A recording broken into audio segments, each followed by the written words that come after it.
Hello students, in our today's video we are going to complete our first chapter of economics. So today just go through some important terms in this chapter and one definition. Okay, so let's start our today's video. See students, there are some important terms while going through the chapter. Let me just explain you what are these and what are its meaning. The first one here is market economy. Market economy means it is such a type of economy which is wholly run by private. Okay, Holi run by private मतलब ये एक ऐसी economy है जो पूरी की पूरी तरह से प्राइवेट फर्म से या प्राइवेट से रन हो जाती है. ठीक है, because it is run by private. अब चूँकि because private is running this, so in this economy main motive will be what? Profit. क्योंकि जहाँ पर भी प्राइवेट होती है वहाँ पे उनका मेन मोटिव क्या होता है? To earn the profit.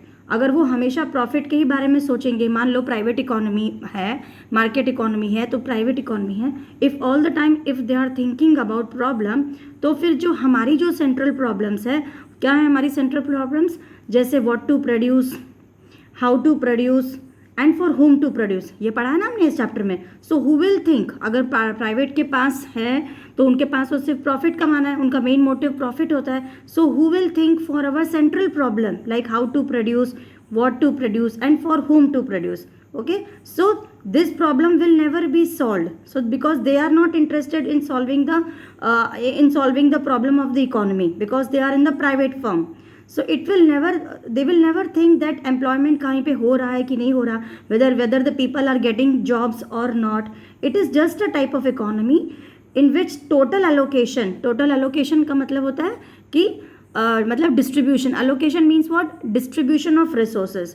तो ये एक ऐसी इकोनॉमी है, it is a such type of economy in which total allocation of resources is made by private capitalist. ठीक है, so understood the meaning of this market economy. Next is what? Mixed economy. Mixed economy मतलब ऐसी economy जहाँ पर private और government दोनों का पूरा इंटरफेरेंस है. यहाँ पे क्या हो गया? पूरा private, first wholly private and in mixed private plus government. ठीक है, so in mixed economy means what? जहाँ पर प्राइवेट और government both are working together. जैसे प्राइवेट स्कूल हो गया, गवर्नमेंट स्कूल हो गया. प्राइवेट के भी स्कूल्स चलते हैं और गवर्नमेंट के भी स्कूल्स चलते हैं कि नहीं. But here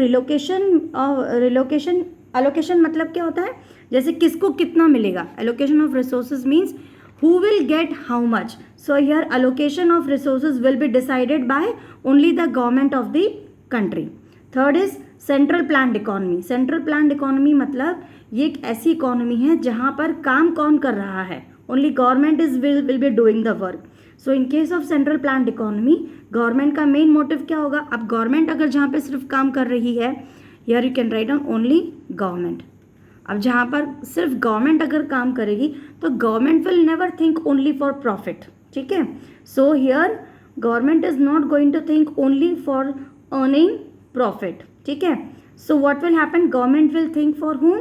government will also think for social welfare, मतलब वो लोगों के बारे में सोचेगी. So what will happen? Government का मेन मोटिव क्या होगा यहाँ पे? कि ज़्यादा से ज़्यादा सोशल वेलफेयर को इंक्रीज करना और to remove the central problem of the economy. What will be the motive of government over here? To increase the social welfare and to remove the central problems of the economy. ठीक है, the example of this you can take of railways. You must be knowing our Indian railway is wholly and totally it is owned by government only. यहाँ पे कोई private sector का कोई role नहीं है. ठीक है, तो ये हो गया तुम्हारा सेंट्रल प्लान्ड इकोनॉमी का example. I told you of railways. अगर आप if you are observing, I don't know, if you see the fare of a bus, on the contrary if you see the fare of a railway train ticket, the train fare will be really cheaper than the bus fare. ऐसा क्यों होता है? Because railways are totally by government and government is thinking for the social welfare of the people. They want to increase the social welfare. Their main purpose is not to see the motive. Whereas on the other hand, if you go by a bus, I mean if you don't go by a private bus, if you go by a government bus, there also the fare is not so high. It is also very cheap. ठीक है, सो बस fair भी बहुत ज़्यादा costly ही होता ही है वैसे तो प्राइवेट का तो, लेकिन अगर गवर्नमेंट की बसेस होगी तो इतना ज़्यादा कॉस्टली नहीं होगा एज़ कम्पेयर टू प्राइवेट, ठीक है। तो understood about all this 3 type of economy, ये तीनों इकोनॉमी हो गई। तीनों इकोनॉमी के बारे में आई hope you might have understood. Next important term over here is scarcity. while teaching this chapter you might have heard this word scarcity many times. so scarcity का मतलब क्या होता है? limitation. what is the meaning of scarcity? limitation. limitation मतलब किसी भी चीज़ की कमी होना। limitation of resources हम लोग पढ़ेंगे इकोनॉमिक्स में। what we studied? limitation of resources. now in our subject economics we saw that resources are limited. You remember this? Whenever I was teaching you about resources, all the time I was emphasizing that हमारे resources scarce हैं. We are having scarce resources. इसका मतलब क्या होता है? हमारे resources limited हैं. This is the term or this is a meaning related to economics over here. In the economics subject, scarcity का क्या मतलब होता है? Limitation of resources. Limitation means they are scarce. उनकी कमी है. So we say our resources are scarce. Okay. Next is what? Allocation of resources. Allocation just now I mentioned over here earlier. Allocation मतलब distribution of resources. मतलब किसको कितने resources मिलेंगे. That is the meaning of allocation. Last is what? Economizing of resources. Economizing का मतलब क्या होता है? Resources का पूरा use कर देना. Means full utilization of resources. हमारे पास जितने भी resources available हैं उन सारों को यूज़ कर लेना. That is the meaning of economising of resources, ठीक है. So all these important terms I hope you might have understood. Now let us move to another topic. Another topic and the last topic, though I have covered this topic in my earlier videos, I remember I taught you about positive economics and normative economics, but this is in short. I'm just explaining you to make your concept more clear, as I heard that some students were not able to understand this positive and normative, so I thought of just giving you in today's video. See, positive economy and normative economy. Positive economy और normative economy में क्या पहले तो मतलब होता है ये समझो. पॉजिटिव इकोनॉमी का मतलब होता है व्हाट इज, ठीक है. व्हाट इज मतलब it is related to the current situation of our economy. Means हमारी इकोनॉमी क्या है.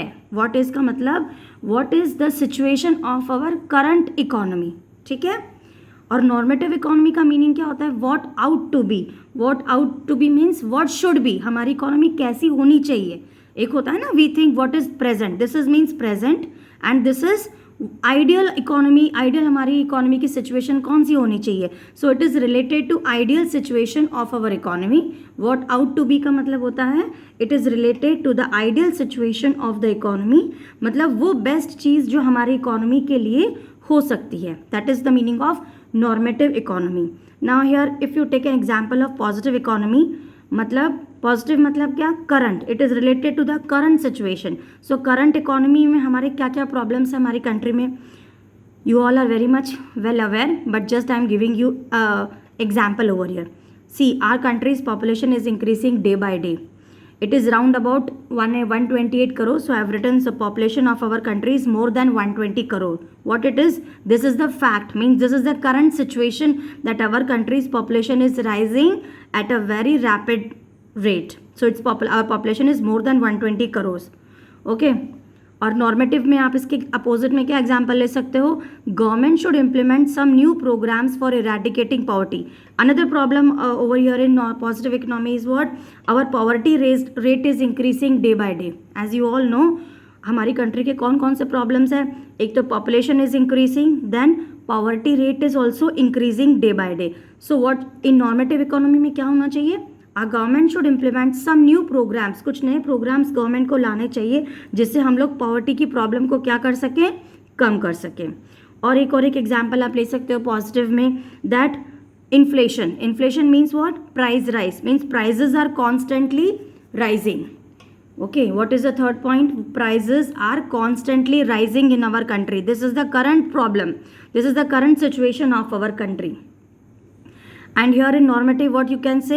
More and more minimum needs programs should be adopted by the government. इसका मतलब क्या होता है? गवर्नमेंट को क्या करना चाहिए कि जो हम अपनी इकोनॉमी को सबसे ज़्यादा बेस्ट बना सकें, ठीक है, understood the simple meaning of positive and normative. Positive मतलब what is and normative means what ought should be, मतलब क्या होना चाहिए जो हमारी इकोनॉमी के लिए सबसे आइडियल हो या सबसे बेस्ट हो.